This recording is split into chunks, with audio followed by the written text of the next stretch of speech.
हिंसा फैलाने वालों के गिरबान तक पहुंच चुकी है पुलिस। क्या कुछ ही घंटों में हजारों हिंसक प्रदर्शनकारी सलाखों के पीछे होंगे? ये सवाल इसलिए क्योंकि इस पर नकेल कसने के लिए कहीं एसआईटी का गठन किया जा रहा है तो कहीं हिंसा फैलाने वालों की पहचान पर इनाम का ऐलान किया जा रहा है। देखिए सीएए और एनआरसी पर हमारी ये एक्सक्लूसिव रिपोर्ट।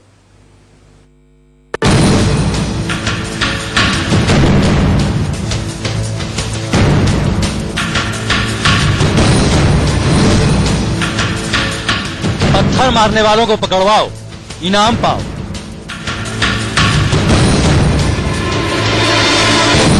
हिंसा फैलाने वालों के नाम बताओ, पुरस्कार ले जाओ।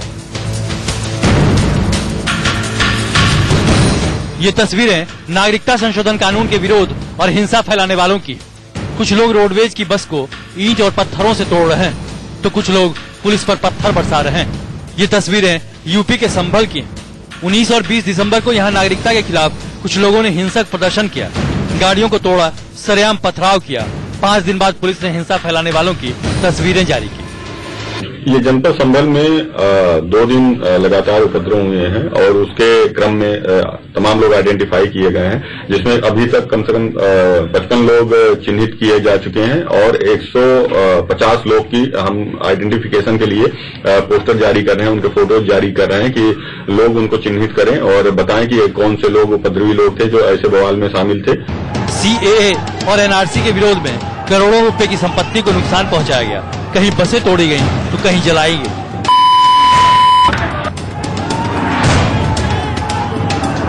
देखिए, संभल के चौधरी सराय में एक बस खड़ी, तभी वहां कुछ उपद्रवी आते हैं, जिनमें से एक कुछ जली हुई चीज लेकर बस के पास आता है, फिर बस के गेट की तरफ चला जाता है। बाकी बचे उपद्रवी बस पर पत्थर और डंडे बरसाने लगते हैं। 20 दिसंबर का ये वीडियो वायरल हो रहा है, जिसके जरिए पुलिस ने कई आरोपियों की पहचान भी जारी की है। नागरिकता कानून के विरोध में यूपी का अलीगढ़ भी सुलगा, लेकिन अब वहां भारी सुरक्षा बल की तैनाती। अलीगढ़ मुस्लिम विश्वविद्यालय में प्रदर्शन के बाद अब वहां सिर्फ पुलिस और अर्धसैनिक बलों का पहरा है। वहीं नागरिकता संशोधन कानून के समर्थन में 24 दिसंबर की शाम अलीगढ़ के सबसे व्यस्त सेंटर पॉइंट चौराहे पर बीजेपी और कई हिंदू संगठनों ने हनुमान चालीसा का पाठ किया।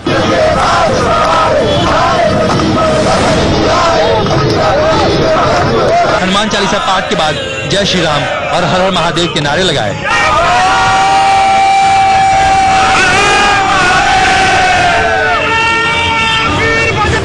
जबकि यहाँ धारा 144 लागू है, इसी वजह से इनके खिलाफ मामला दर्ज किया गया है। वाराणसी के भेलूपुर और बजरडीहा में पुलिस ने उन उपद्रवियों की फोटो चिपकाई हैं जिन्होंने 20 दिसंबर को नागरिकता के विरोध के नाम पर हिंसा फैलाई। इन पोस्टरों में साफ तौर पर लिखा है कि हिंसा फैलाने वालों का नाम और पता बताने वालों के नाम गुप्त रखे जाएंगे और पहचान बताने वालों को इनाम भी दिया जाएगा। आपको बता दें कि 20 दिसंबर को एनआरसी और सीएए को लेकर वाराणसी में जोरदार हंगामा हुआ। उस मामले में 73 लोगों की गिरफ्तारी हो चुकी है और 6000 अज्ञात व्यक्तियों की फोटो और सीसीटीवी के आधार पर पहचान कराई जा रही है। देश भर में हिंसा फैलाने वालों की धरपकड़ जारी, कहीं फोटो जारी किए जा रहे हैं तो कहीं गिरफ्तारी। वहीं 25 दिसंबर को भी पीएम मोदी ने लोगों से अपील की कि हिंसा पर किसी के झांसे में न आए। मैं आग्रह करूंगा कि झूठी अफवाहों में आकर हिंसा करने वालों को, सरकारी संपत्ति तोड़ने वालों को मैं बहुत आग्रह से कहना चाहूंगा कि बेहतर सड़क, बेहतर ट्रांसपोर्ट सिस्टम, उत्तम सीवर लाइन नागरिकों का हक है, तो इसको सुरक्षित रखना, साफ सुथरा रखना भी तो नागरिकों का दायित्व है। यूपी के रामपुर में नागरिकता संशोधन कानून को लेकर हिंसा फैलाने वाले 28 लोगों को पुलिस ने नोटिस जारी किए। नोटिस में इन लोगों को हिंसा और सार्वजनिक संपत्ति के नुकसान के लिए जिम्मेदार बताया गया है। फिलहाल 28 लोगों को चिन्हित करके भेजा गया है। उन 28 लोगों से रिकवरी के लिए नोटिस से जा चुकी है। इसमें नंबर बढ़ भी सकता है। ये जो 28 लोग हैं, क्या इनको कोई पॉलिटिक्स? उनमें से अभी तक हमने जिनको चिन्हित किया है सिर्फ इन 28 लोगों की ही बात नहीं, अभी नए नाम भी आ रहे हैं जिन लोगों की वीडियो में पहचान हुई, क्योंकि वीडियो अभी भी देखे जा रहे हैं, फोटोग्राफ्स देखे जा रहे हैं, फुटेज देखे जा रहे हैं सीसीटीवी कैमरे के। उनमें से बहुत सारे लोगों का लिंकेज आया है, राजनीतिक लिंकेज आया है और एक ही तरीके का लिंकेज आया है। उस पर हम काम कर रहे हैं, उस पर जल्द ही कार्रवाई कई पार्टियों के लोग हैं या सिर्फ एक किसी पार्टी विशेष के हैं? जितने भी हैं सबका लिंकेज कहीं न कहीं एक जगह जाके मिल रहा है, जैसे एक संगठित तरीके से इस काम को किया गया हो, लेकिन उस पर हम लोग अभी काम कर रहे हैं। बताया जाता है कि रामपुर जिला प्रशासन द्वारा 14,86,000 रुपए की संपत्ति के नुकसान की बात कही गई है। इनमें भोट पुलिस थाने की जीप 7.5 लाख रुपए की, सब इंस्पेक्टर की मोटरसाइकिल 65,000 रुपए, कोतवाली पुलिस थाने की मोटरसाइकिल 90,000 रुपए, वायरलेस सेट, हूटर और लाउड स्पीकर, 10 डंडे, 3 हेलमेट और 3 बॉडी प्रोटेक्टर शामिल है। मतलब अब शासन प्रशासन हिंसा फैलाने वालों को बख्शने के मूड में नहीं है। Bureau report, India news.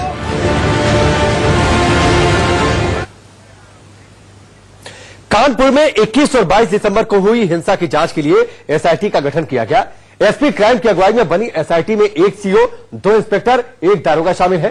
दरअसल नागरिकता कानून को लेकर यूपी में हुई हिंसा में 18 लोगों की मौत हो गई थी। पुलिस हिंसा भड़काने वालों के खिलाफ कड़ी कार्रवाई के मूड में है। हिंसा की जांच के लिए यहां एसआईटी का गठन किया गया है और इसकी जांच की जा रही है। हाल में घटनाएं हुई हैं, उनकी विवेचना के लिए अलग से स्पेशल इन्वेस्टिगेशन टीम बनाई गई है। एसपी क्राइम के नेतृत्व में है। एक डिप्टी एसपी सैफुद्दीन बेग उनको रखा गया है और साथ में 2 इंस्पेक्टर हैं और 1 सब इंस्पेक्टर है। एक सतीश सिंह है, इंस्पेक्टर बर्रा, एक दर्शन चौहान है, एक शिवप्रताप सिंह है। ये 3 ईसाई है। एक उसमें से ईपी और प्रोसिक्यूटिंग ऑफिसर रखे गए जो लीगल एस्पेक्ट को देखेंगे और उनसे ये अपेक्षा की गई है कि साक्ष्य संग्रहण ठीक से करें और निर्दोष लोगों को कोई जेल नहीं जाएगा। एक तरफ हिंसा करने वालों पर शासन प्रशासन सख्त दिख रहा है, तो वहीं जनता के बाद नेताओं का ड्रामा भी शुरू हो चुका है। भोपाल, मुंबई से लेकर केरल तक नागरिकता पर सियासी संग्राम मचा और विपक्ष ने सीएए और एनआरसी के खिलाफ हल्ला बोला।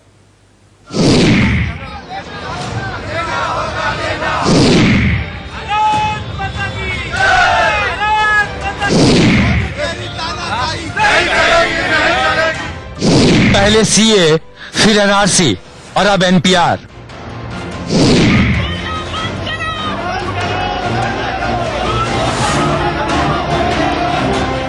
भोपाल से मुंबई तक सियासी महाभारत। भोपाल में सैकड़ों की तादाद में कांग्रेस कार्यकर्ता और समर्थक सड़कों पर उतरे। हाथों में तिरंगा और पोस्टर बैनर लिए कांग्रेस कार्यकर्ताओं ने मोदी सरकार और नागरिकता कानून के खिलाफ जमकर नारेबाजी की।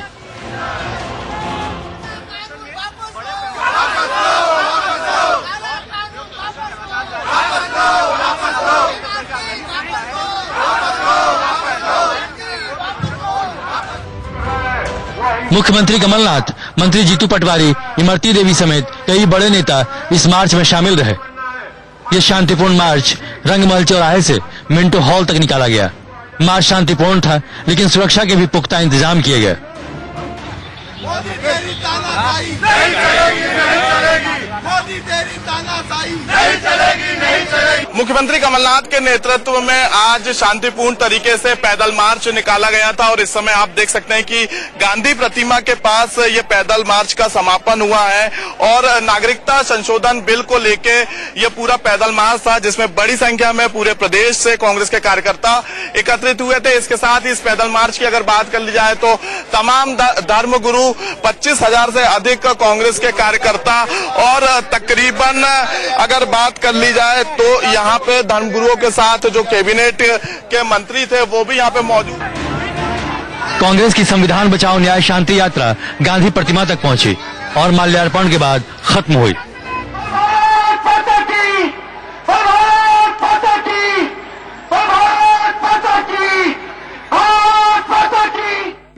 रैली में मुख्यमंत्री कमलनाथ ने लोगों से एकजुट रहने और सांप्रदायिक सद्भाव बनाए रखने की बात कही, लेकिन नागरिकता कानून बहाल करने को लेकर मोदी सरकार पर तीखा हमला बोला।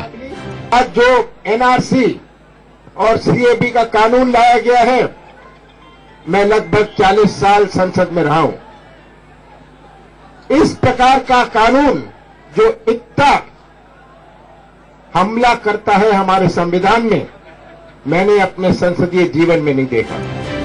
और कमलनाथ ने कहा, नागरिकता कानून और एनआरसी सिर्फ सियासी मसला नहीं है, बल्कि सभी नागरिकों के लिए चिंता का मुद्दा है। एक तरफ कांग्रेस का विरोध तो दूसरी तरफ बीजेपी का ताबड़तोड़ जवाबी हमला।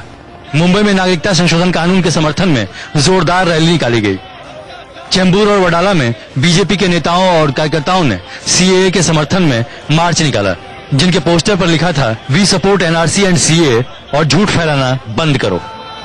मार्च में शामिल बीजेपी विधायक तमिल सेल्वन ने कहा कि देश के हर धर्म के नागरिक के विकास के लिए ये कानून पास किया गया है, न कि किसी को नुकसान पहुंचाने के लिए। इस बिल का समर्थन करते हैं। इस बिल को किसी जाति धर्म के मजहब से न देखा जाए, बल्कि जो दूसरे देशों में अल्पसंख्यक के रूप में हमारे हिंदू, सिख, ईसाई, क्रिश्चियन जो रह रहे हैं, उन सबको हमारे देश में नागरिकता अगर नहीं दी जाएगी तो आप सोचिए विश्व में दूसरा ऐसा कौन सा देश है जहां उनको नागरिकता दी जा सकती है। इसके लिए भारत ने जो कदम उठाया है बहुत सोच समझ कर उठाया है। दूसरी तरफ मुंबई पुलिस ने भी नागरिकता के नाम पर बवाल मचाने वालों के खिलाफ कमर कस लिया है। पुलिस कमिश्नर संजय बर्वे ने सीएए पर अफवाह फैलाने वालों के खिलाफ चेतावनी भी जारी की है। गलतफहमियां काफी है, काफी रूमर्स भी है। रूमर्स कहां से पैदा होती है? सोशल मीडिया पे चलती है, आप सभी जानते हो। लेकिन हमारा यह काम है कि समाज को एक साथ रखने के लिए गलतफहमियां दूर करनी चाहिए, रूमर्स को दूर करना चाहिए और लोगों के सामने एक साफ तस्वीर रखनी चाहिए ताकि समाज में अमन, चैन और शांति रहे। केरल के कोट्टायम में भी नागरिकता संशोधन कानून का विरोध किया गया। एकता परिषद केरल जय जगत के बैनर तले सीएए के खिलाफ लोगों ने नाराजगी जताई। Bureau report, India news. CAA और एनआरसी पर तरह तरह का भ्रम फैलाया गया, जिस पर प्रधानमंत्री और गृह मंत्री ने स्पष्टीकरण भी दिया। लेकिन अब एनपीआर के ऊपर इसी तरह का विवाद शुरू हो गया है। विपक्ष ने इसे एनआरसी से जोड़ा है, तो क्या एनपीआर तो बहाना है, एनआरसी की बैकडोर एंट्री करानी है?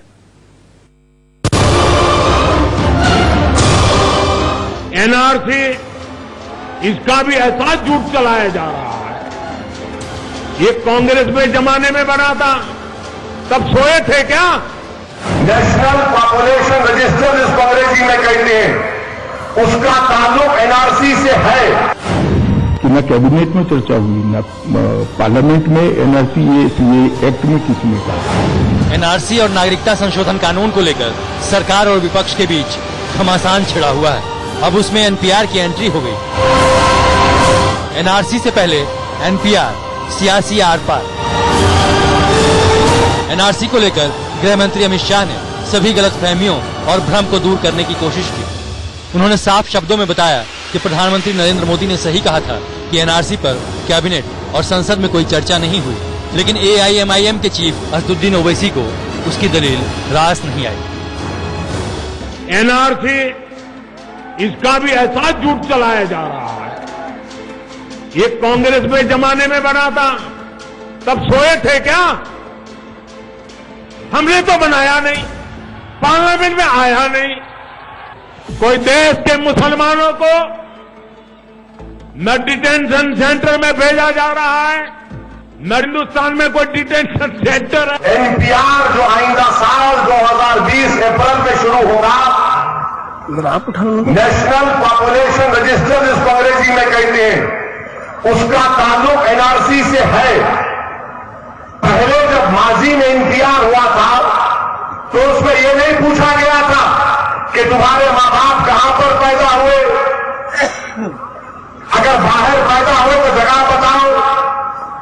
पुराने एनपीआर जो किया गया था माजी में, उसमें यह नहीं पूछा गया कि पासपोर्ट है या नहीं, बताओ। ने ठीक कहा है कि न कैबिनेट में चर्चा हुई, न पार्लियामेंट में एनआरसी ये एक्ट में किसी ने कहा।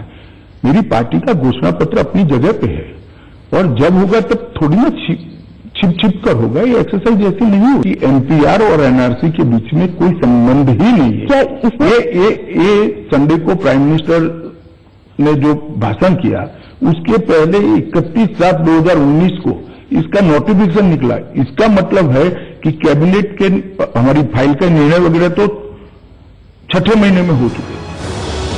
दरअसल एनपीआर के तहत देश में रहने वाली सभी लोगों की गिनती की जाएगी। जो भी भारत में रहता है उसकी गणना इसमें होगी, चाहे वो विदेशी नागरिक ही क्यों न हो। इसके लिए नागरिकता का एक रजिस्टर बनाया जाए। में हो चुके।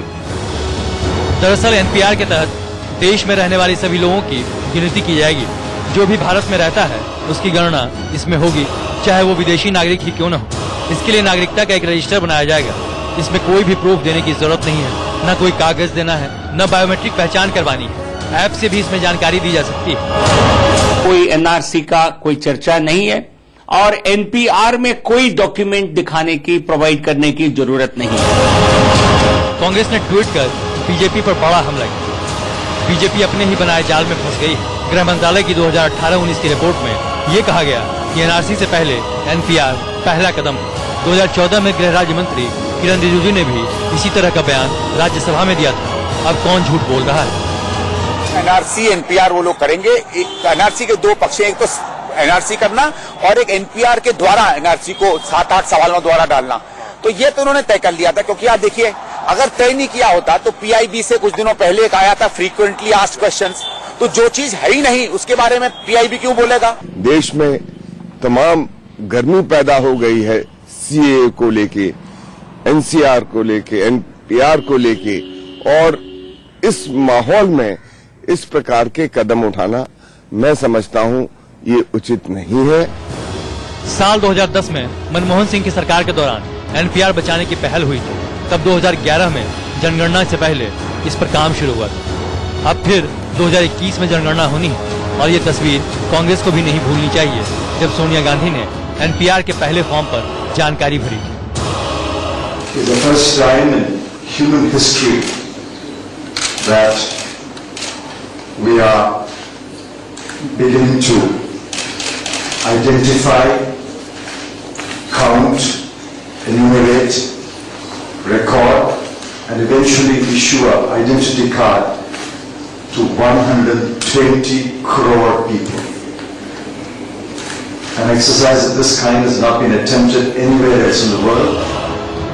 लेकिन सरकार बदल गई है, इसलिए विपक्ष ने मोदी सरकार के खिलाफ इसे ही मुद्दा बनाने की कोशिश की और ओवैसी आरोप लगा रहे हैं कि देश को गुमराह किया जा रहा है। तो क्या मनमोहन का एनपीआर कबूल होगा और मोदी के एनपीआर पर हाहाकार मचाएंगे? एक नीति पर दोहरा रवैया अपनाने वाले देश जोड़ेंगे या देश तोड़ेंगे? Bureau report, India news.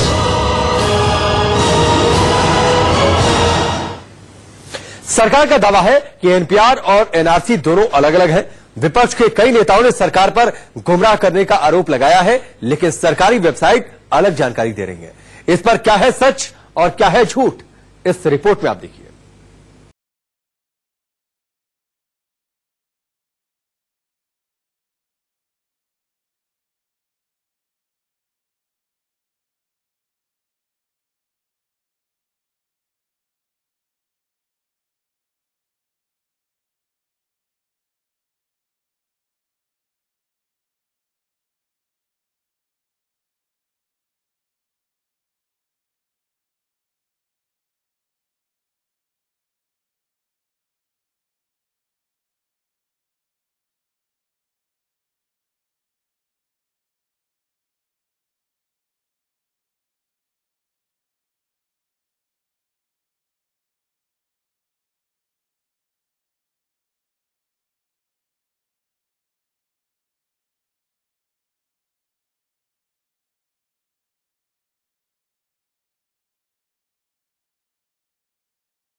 पश्चिम बंगाल में एनपीआर के अपडेशन के काम पर रोक लगा दी है,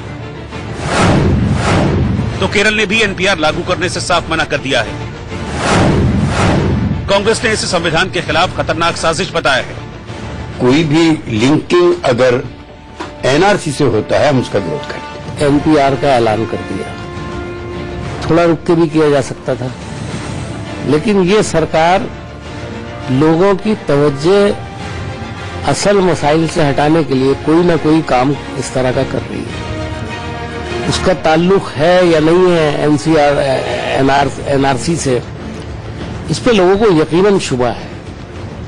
हालांकि कह रहे हैं किसी डॉक्यूमेंट की जरूरत नहीं है, लेकिन डाटा तो कलेक्ट कर ही रहे हैं और किसी ना किसी डॉक्यूमेंट की जरूरत तो होगी। लेकिन सरकार का दावा है कि एनआरसी और एनपीआर का मकसद बिल्कुल अलग है। सरकार के मुताबिक एनपीआर में भारत में रहने वाले हर व्यक्ति का डेटा होगा, जिसमें विदेशी भी शामिल होंगे, लेकिन एनआरसी के दायरे में सिर्फ भारतीय नागरिकों का ही डेटा इकट्ठा किया जाएगा। एनपीआर का मकसद चल रही योजनाओं के फायदे के लिए डेटा तैयार करना है, जबकि एनआरसी का मकसद देश में घुसपैठियों की पहचान करना है। एनपीआर में न नागरिकता दी जाएगी न ही छीनी जाएगी, लेकिन एनआरसी में जिनका नाम नहीं है उन्हें नागरिक नहीं माना जाएगा। उनके पास ट्रिब्यूनल में जाकर दावे का अधिकार होगा। एक रेगुलर प्रोसेस है जो 10 साल के बाद होता है। अब प्रॉब्लम यह है कि कुछ लोग जो है वो एक हॉरर शो करने की कोशिश करते हैं, हॉरर हंगामा, और हॉरर हंगामे के लिए वो लोगों की भावनाओं को हैक करने की कोशिश करते हैं और उसको हाईजैक करने की कोशिश करते हैं। इसी को कहते हैं कि हाथ की सफाई। अब इनको इस बात को समझना चाहिए कि जो एक रेगुलर प्रोसेस है वो रेगुलर प्रोसेस होगा कि नहीं होगा। पहले एनआरसी, फिर नागरिकता कानून और अब एनपीआर। मोदी सरकार के हर नए कदम के खिलाफ विपक्ष लामबंद होकर विरोध कर रहा है। नागरिकता पर जिस तरह से पूरे देश में विरोध की आग को हवा दी गई, इसीलिए एनपीआर पर कैबिनेट की मंजूरी के साथ ही पूरी मशीनरी इसके बारे में जागरूकता फैलाने में जुट गई है। Bureau report, India news. एक तरफ पीएम मोदी और गृह मंत्री अमित शाह नागरिकता पर भड़की आग पर ठंडा पानी डालने की कोशिश कर रहे हैं, वहीं उनकी ही पार्टी के नेता इस मामले में बड़बोलेपन से बाज नहीं आ रहे। ऐसे बयान विपक्ष की अफवाह वाली आग में घी का काम कर रहे हैं। इस रिपोर्ट को आप देखिए।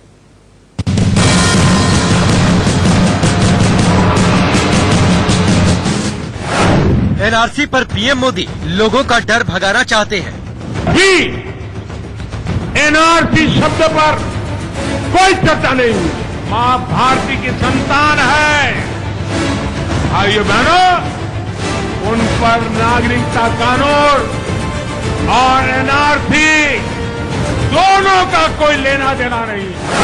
अमित शाह एनपीआर पर लोगों को समझाना चाहते हैं। इस पर अभी इसलिए चर्चा करने की जरूरत नहीं क्योंकि एनआरसी अभी कहीं विचार में ही नहीं है। प्रधानमंत्री ने ठीक कहा है। नागरिकता पर झूठी आग पर डैमेज कंट्रोल में जुटी सरकार। हिंदुस्तान में कोई डिटेंशन सेंटर है? ये डिटेंशन सेंटर और एनआरसी का कोई लेन देन नहीं। लेकिन कुछ बीजेपी नेता ही कर रहे हैं सबसे बड़ा डैमेज। आता हूँ कि अगर इसी प्रकार का इन लोगों का व्यवहार रहा तो मुझे ऐसा लगता है कि ये लोग इटली वालों को इटली चला जाना चाहिए, खासतौर पर सोनिया गांधी को। और हिंदुस्तान का सिस्टम समझ में नहीं आ रहा, सीए समझ में नहीं आ रहा, क्योंकि वो पप्पू हैं, कभी पास हुए नहीं, हमेशा फेल होते रहे। अगर इनकी समझ में नहीं आ रहा तो थाईलैंड की नागरिकता ले लें। मनमोहन सिंह का हिंदुस्तान नहीं है, आज ये जवाहरलाल नेहरू का हिंदुस्तान नहीं है, आज ये गांधी वाला नहीं है। आज साथियों हिंदुस्तान है आदरणीय नरेंद्र भाई मोदी जी का। आते हैं 2-4 टुच्चे लोग धमकी देने का काम करते हैं। मियाँ जी, अब ये हिंदुस्तान नरेंद्र मोदी जी का है। अगर इशारा हो गया ना, 1 घंटे के अंदर सफाई कर देंगे। मोदी शाह के अभियान में लगा रहे हैं पलीता। मुसलमानों ने तो 200 देश से नागरिकता पर फैले भ्रम और गुस्से की आग के बीच सरकार के मुखिया और गृह मंत्री देश को समझा रहे हैं, विपक्ष की साजिश से लोगों को आगाह कर रहे हैं।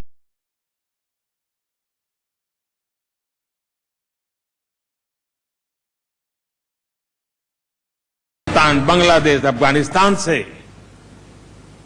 भारत की शरण लेने के लिए मजबूर हो गए, ऐसे शरणार्थियों को नागरिकता की गरिमा देने का रास्ता, ऐसी अनेक समस्याओं का हल इस देश के 130 करोड़ भारतीयों ने निकाला है। एनपीआर जो है वो जनसंख्या का रजिस्टर है, जो पॉपुलेशन रजिस्टर है। देश में जो भी रहते हैं उनके नाम रजिस्टर्ड किए जाते हैं, जिसके आधार पर देश की अलग अलग योजनाओं का आकार बनता है। और एनआरसी है, नेशनल रजिस्टर ऑफ सिटीजन्स। इसमें से हर व्यक्ति से प्रूफ मांगे जाते हैं कि आप बताइए कि भाई आप किस आधार पर इस देश के नागरिक हो। ये दोनों प्रक्रिया का कोई लेन देन नहीं है, न दोनों प्रक्रिया का एक दूसरे के सर्वे में उपयोग हो सकता है। देश के 2 कद्दावर नेताओं की ये आवाज शायद बीजेपी के नेताओं को समझ ही नहीं आ रही। वाकया पर ब्रेक का, जल्द वापस लौटते हैं।